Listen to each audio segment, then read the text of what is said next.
So, and what other goals do you have? Do you have any particular goals with your film work or with the books? Well, we're going to make this film this year. It's a drama, and no one's really looking for drama, so it had to be great, and we think we came close to that. So my goal is to make this next film, because this film, I believe, will expose me for a more accomplished artist, and ultimately that's what I would like. I would like for the world to know that I've accomplished my goals, and that I'm an artist to worth listening to, you know, and this movie would do that for me. Awesome. So last year you set out a goal to start working with the charities. Yes. And we became one of the charities that benefited. It's my favorite. Which was really exciting. And then this year the goal was to expand our efforts. Our efforts. So do you want to talk to people about what you're doing with this? Oh, absolutely. The Halloween book the kids love? Mm-hmm. Well, the reason why I like Dare to Be, it's not just because I'm friends with you, it's because it's what you guys do.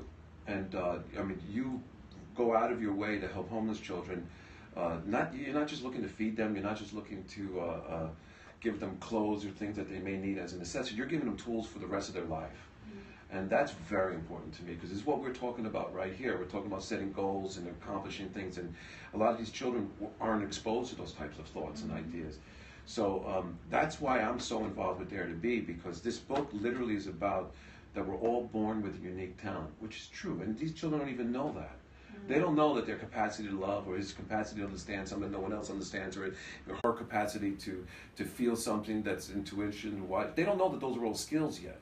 They don't know that that can be applied into the real world. That's one of the great things. When last year, when Derek visited the shelters, he actually went and did like a little book tour with all our shelters, and read the books to the kids and gave them the little coloring books.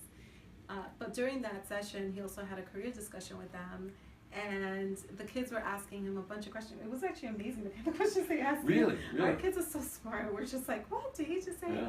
But one of the kids, I remember him saying, but what if I don't write right? And your answer was amazing, because I don't know if you remember this, but you told him, you said, that's what editors are for.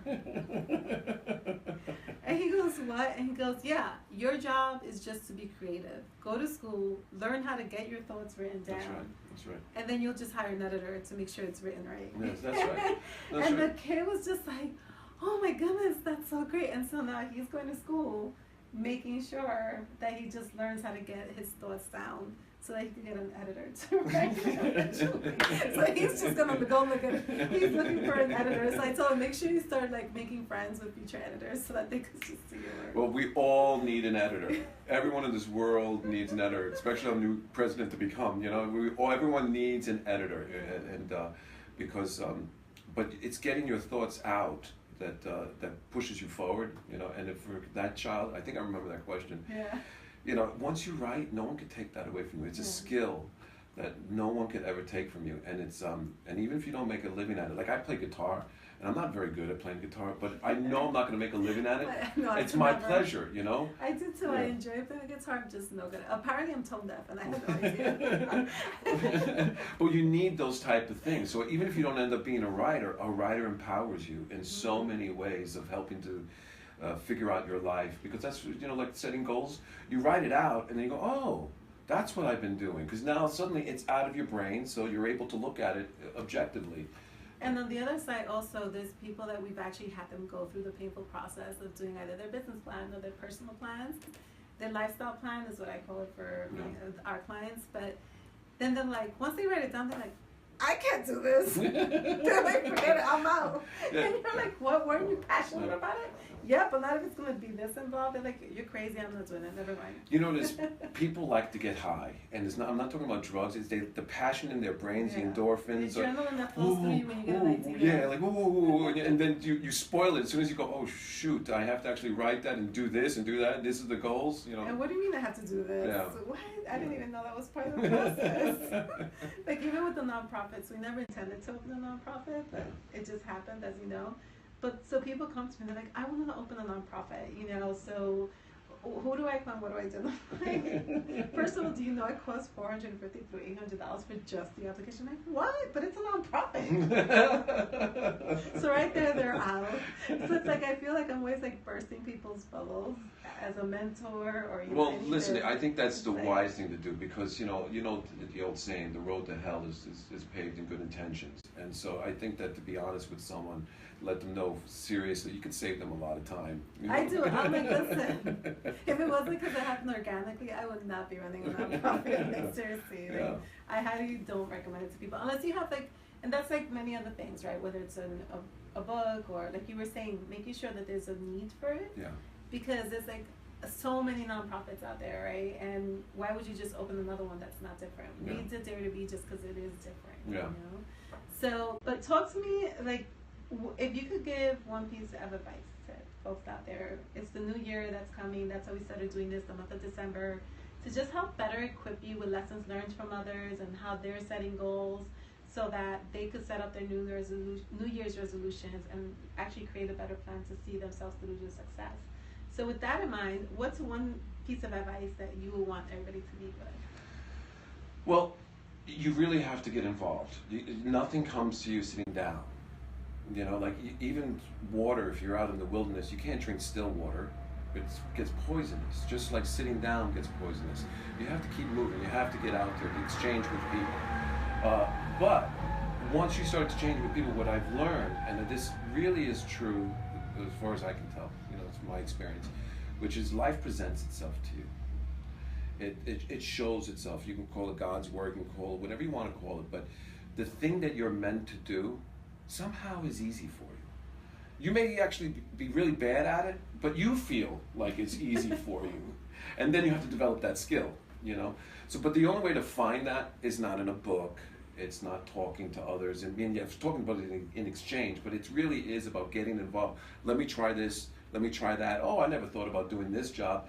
Let's say, you know, you get a job in a restaurant. That's not necessarily what you wanted to do, but guess what? You met this man. Like life presents itself So true. just by getting involved, by moving. Like the water gets clear in a river because it's moving, just like our souls. So I would say, get busy, and also be open to something new. And with the thing that presents itself that feels really good for you, where you know, it's so true because. If you do the thing that you love, you're not working. You like doing it. So true. You know, so that's what you're looking for. When you, and I believe that everyone came in with a job description in their brain. In other words, your brain has a perfect, the way you think, the way you look at the world, how you process. There's a job there that you don't even know exists that's meant for you. And the idea is to find that. The only way to do that is to try a lot of different things. So true. Yeah. I did that as I was young. I just went jumping around like, Sure. oh, not that industry, not that industry, and then finance, and then so I was like, I love this organized chaos. You know? And you probably never thought that at first, No, right? no. I didn't even know it was an option, which is why with our kids we should do career development. Yeah. Because I had no idea that was an option for me, Yeah. but I did. So to recap, what I'm getting from you with goal setting is that planning is key, right? Yes. Really writing it down. Yes. And then you're going to have multiple drafts. Being adaptable Yes. to being able to assess that is going to be really, really important. And then being able to step away and just see what people are good at Yeah. what they do and Yeah. let them do their job. And if you question it, just make sure you know why you're questioning That's it. right. And immediate gratification, too many people looking for immediate gratification. You really, things are a process. Yeah. And developing skills is a process. Mhm. You just don't magically know how to do something. You know, it feels right. Like my first films were terrible, but I enjoyed it, and I learned a lot from that. But it took 20 years to get to where I am today. So you know, a lot of people just want things now. And this whole Facebook industry world, is it social media? I was just about to Yeah. say that. Yeah, and the other thing which was key was get out there and connect, like live. Yeah. Not just with social media. It's Yeah. great, but get out there. There's nothing like connecting with people. And social media really is like hot air. I mean, it's like just because you have 200 likes doesn't mean those people actually like you. They Yeah. just, you know, oh, that was a cool picture. You know, Mhm. get involved on a What's the deeper engagement level, level? engage, you know, be Mhm. part of something, create something, part of something. Being popular is way overrated when it comes to social media because it doesn't add up to sales. It doesn't add up to a lot of different things. Or happiness, no. People get depressed if they don't get enough likes. I know, I've seen that with kids. They're like, no one likes my photo. They must think I'm ugly. And you're like, No! But on that note, Yes. don't forget, create your lifestyle plan. Start with how you envision your life, what you want that to look like. Then start planning with what it's going to cost you to get there, what you have within you to be able to get yourself there, what you're willing to develop to get yourself there, so that you're able to start following that plan and seeing it through. So thank you so much. Stay tuned. Tomorrow we have a very exciting interview with Michelle Carrera. She is a translator, but most importantly, a human and animal rights activist who is actually preparing herself with her 6-year-old to go cross-country next year, expanding her vegan Chili on Wheels program, which is really, really fascinating. So tomorrow at 9, 10 actually. Thanks so much. Ciao.